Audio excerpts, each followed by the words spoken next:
People, Deluded, I'm back again.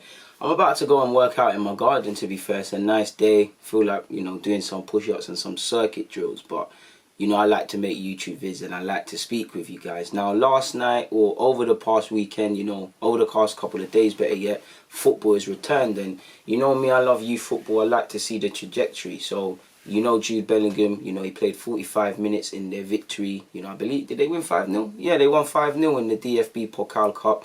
He scored in his debut for Dortmund. And personally, I don't care how young he is. I think again, I'm not saying he's world class yet, even though I think he's on his way to being a quality player.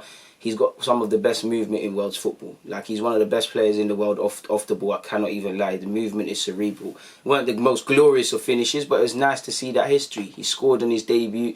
I believe he's the youngest player to score for Dortmund as well, people. He's the youngest ever goal scorer. He was aggressive without the ball, was dominant with it, and he's going to improve and turn into a lovely player. At 20, he's going to be amazing, in my opinion, and he's still going to be young. He's a player I really like the look of. He's going to be a complete midfielder. You obviously saw Reina and people like that play, and technically 4 players in that Dortmund team are English-born. You had Sancho, who scored and is doing terrific. You had Bellingham. You had Gio Reyna, who's probably going to play for America. And you've got Norway's Highland, it's crazy, obviously 2 of those players are ironically 2 of their dads are both former City players. And as a byproduct of travelling and being footballers, they're in different regions. So maybe in another world, England could have got them and Leon Bailey and a couple of other players. So yeah, Jude Bellingham just keeps living the dream, man, and it's lovely, man. And another one that I like to see the rise of, and seeing him, I've been watching him for a while, but I'd say from under 17s to first team now, he's really improved.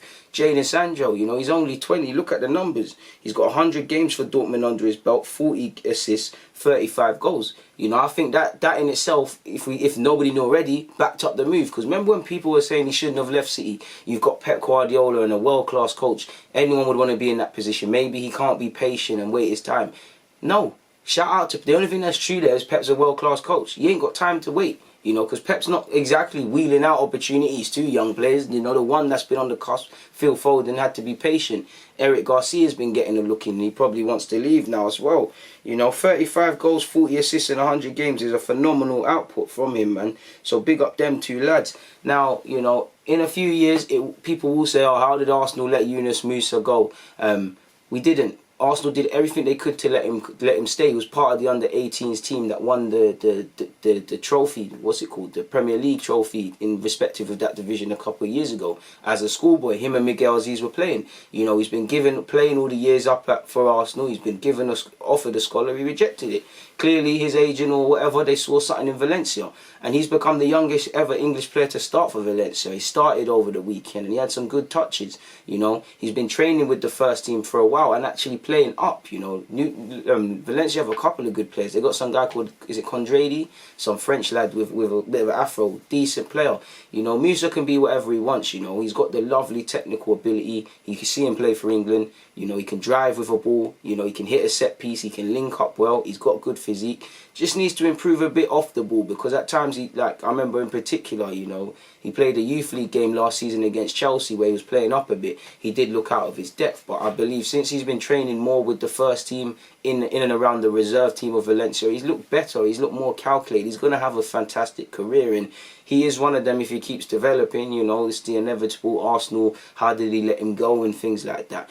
And I must admit, I love Miguel Aziz, but this was the one I wanted to stay and the one I thought was going to have a fantastic career here, But his loss is Valencia's gain, and he's got to be selfish to himself. If he didn't feel there was a pathway here at Arsenal, he needed to move elsewhere. And so far, it's been backed up. Is he going to start a league game at 17 years of age in Arsenal central midfield? You have to say no. You'd have to say no. So big up him, man. And I think he could go on and do whatever he wants in the game as well, man. And big up Lamperty as well, of Brighton. He had a convincing performance against Chelsea, his former team. People are always going to say that. I think he's one of them. He will have bad games, but with every game, that price tag is going to go up. Brighton have a banker. That's a 40-50 million pound player. You know, I'd love him at Arsenal with our question marks over right backs and things, but that one there is a myth now.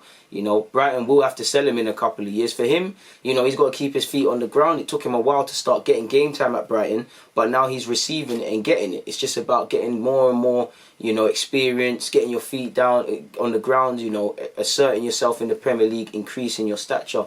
I'd be amazed if he's there in the next 2 years. Really and truly, no disrespect to Brighton, because I think he's going to the top. With every game, he's going to add a 0 on his price tag. He's actually unfortunate that Reece James is at Chelsea because, you know, that's his spot. You know, I'd want to keep them both, but I know the dynamics. You know, Brighton's gain is Chelsea's loss. He is going to make money. You know, with the way the game is set up in England, you know, teams are going to be fleeced for him, or he's going to go abroad. But they're going to have a serious earner there, and you'd imagine, you know, Ben White is being looked at by the top teams, and I guess, you know, he came off yesterday, but I guess he's someone we're going to look at in the Premier League this year in general as fans. You know, Lamperty, Ben White, these people could make Brighton a decent amount of cash. You never know. So big up Lamperty, man. I think him and Reece James, if they get some more experience, they could put pressure on them fullback places for England, really, you know. So we'll have to see what happens in that regards. But it's lovely to see the development of young players, in particular young English players. Like, I want Jude Bellingham to get a first team cap in the near to distant future. I want Musah to kind of do something like that. Lamperty improving is lovely to see. So, yeah, man, it's lovely. And obviously, big up Jadon Sancho. On that note, though, there's nothing more for me to add, so I might as well get out of here. DG.